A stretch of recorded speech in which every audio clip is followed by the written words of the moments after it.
Hello students, myself Rajiv Atri and today we are going to discuss energy stored within a capacitor. So students capacitor किसी भी type का हो, spherical हो, cylindrical हो या parallel plate capacitor हो, उनके अंदर एनर्जी सिमिलर मैनर में ही स्टोर्ड रहती है। तो वही एनर्जी स्टोर्ड का एक्सप्रेशन निकालने जा रहे हैं हम। So first of all draw a capacitor.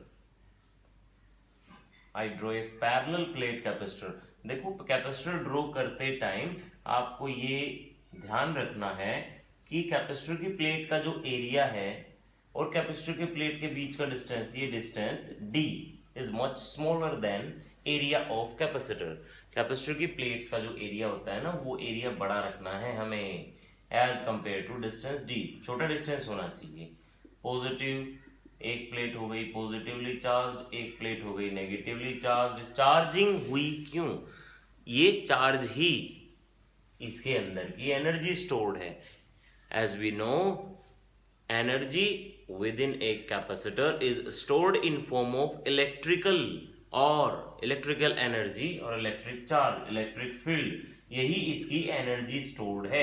अब ये एनर्जी स्टोर्ड हुई क्यों? क्योंकि मैंने पोटेंशियल दिया, मैंने एक प्लेट को पोटेंशियल दिया, या फिर ये कह लो इलेक्ट्रॉन आया, इलेक्ट्रॉन इससे दूसरी तरफ गए। इलेक्ट्रॉन जा क्यों रहा है या ये पॉजिटिव चार्ज आ क्यों रहे हैं? कुछ न कुछ वर्क डन हुआ होगा, क्योंकि obviously by work energy theorem अगर कहीं पे भी एनर्जी स्टोर्ड हुई है तो हमने वर्क किया है और हमारा वर्क डन ही एनर्जी की फॉर्म में स्टोर हुआ है। तो अब हमें अपना वर्क डन निकालना है। सिर्फ वर्क डन, कोई भी एनर्जी की फॉर्म आपको निकालनी हो, किसी भी डिवाइस में निकालनी हो, तो अपनी वर्क डन निकालो, अपना वर्क डन निकालो। वही वर्क डन एनर्जी की फॉर्म में स्टोर हुआ होगा। अब देखिए वर्क डन कैसे निकालेंगे। पहले थोड़ा सा लिख लेते हैं इसके बारे में कि टोटल वर्क डन, मैंने किस चीज में वर्क डन किया था। मैंने चार्ज स्टोर करवाने में वर्क डन किया था। Total work done to store charge, charge store करने के लिए मैंने वर्क डन किया। Total work done to store charge into the capacitor plates, into the capacitor plates is, यही वर्क डन मेरा किस फॉर्म में स्टोर हुआ है? Store in form of energy, in form of energy. यही वर्क डन मेरा energy की form में स्टोर हुआ है। अब देखें वर्क डन निकालेंगे, मैथमेटिकली लिखें। मैथमेटिकली वर्क डन निकाले कैसे? मैंने वर्क डन किया किस फॉर्म में है? इनडायरेक्टली मैंने इसको पोटेंशियल अप्लाई करवाया है। पोटेंशियल अप्लाई करवाया है तो पोटेंशियल की एक डेफिनेशन देख लेते हैं। Small charge let us consider by applying a potential.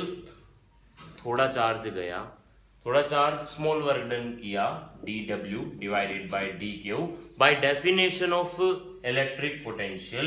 एक इक्वेशन ये बनती है हमारी। इसी के दूसरी तरफ potential for a capacitor, capacitor के लिए potential for a capacitor.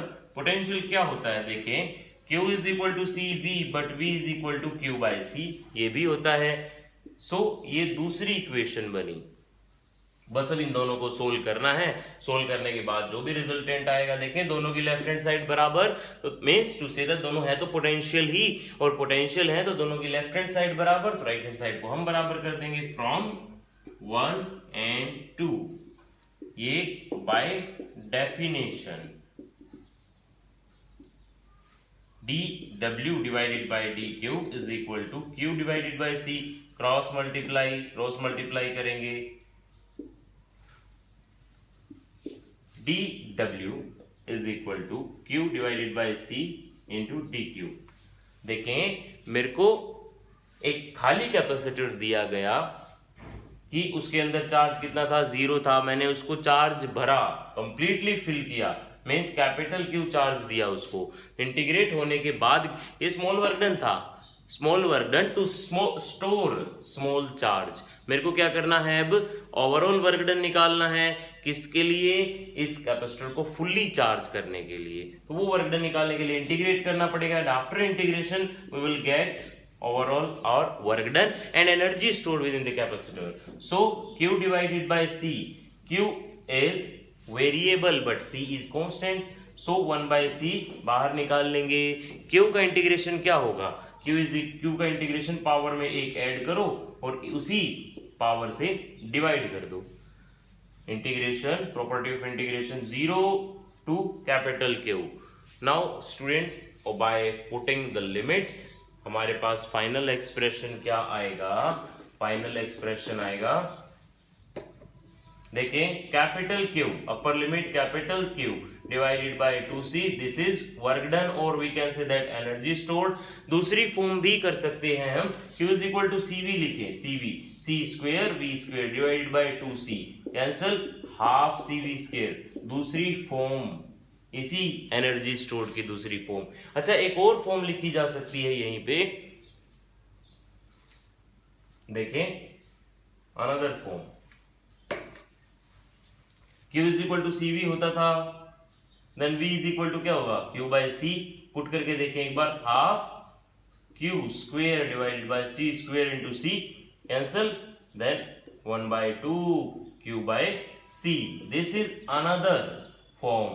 So students, ये जो फॉर्म्स निकाली जाती है, क्यों निकाली जाती है? ताकि हम कोई भी न्यूमेरिकल पर्पज से पहले तो डिपेंडेंट फैक्टर देखें कि न्यूमेरिकल में गिवन क्या क्या चीजें हैं, और उनके बेसिस पे जब हमें कोई फिजिकल क्वांटिटी निकालनी हो तो हम इन फॉर्म्स की हेल्प लिया करते हैं. So students, this is energy stored within a capacitor. If you have any doubt, please put it on your comment section, and if you like the video, then please subscribe the channel. Thank you for watching.